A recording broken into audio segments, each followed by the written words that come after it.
আমি আমার সাথে সানি লিওনেরও মিল পাই না। সম্প্রতি এক সাক্ষাৎকারে অভিনেত্রী দিঘিকে করা হয় এক মজার প্রশ্ন। অনেকে বলেন তার নাকি সানি লিওনের সঙ্গে মিল আছে। এই বিষয়ে তিনি কি বলতে চান? এই প্রশ্ন শুনে খানিকটা অবাক হয়েই দিঘি সোজাসাপটা উত্তর দেন। তিনি বলেন, সানি লিওনের সঙ্গে নিজের কোনো মিলই তিনি খুঁজে পান না। বিষয়টি তার কাছে বেশ হাস্যকরই মনে হয়েছে। তবে এখানেই শেষ নয়।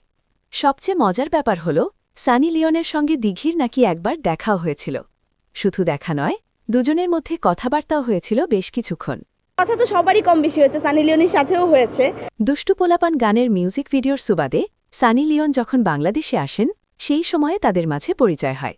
শুধু পরিচয়ই নয়, সানি লিওনের সাথে বেশ ভালো সময় কাটিয়েছিলেন দিঘি। তবে মিলের ব্যাপারে তিনি একেবারেই একমত নন। এই মন্তব্য প্রকাশের পর সামাজিক যোগাযোগ মাধ্যমে বিষয়টি নিয়ে শুরু হয়েছে আলোচনা। কারো মতে মিল আছে, আবার কারো মতে একেবারেই নেই। এখন প্রশ্ন একটাই, আপনার কি মনে হয়, দিঘি আর সানি লিওনের মধ্যে সত্যি কি কোনো মিল আছে? মতামত জানান কমেন্টে। আর বিনোদন জগতের এমন আরও মজার ও ভাইরাল খবর পেতে এখনই ফলো দিয়ে রাখুন আমাদের শোবিজ ডায়েরি ফেসবুক পেজটি।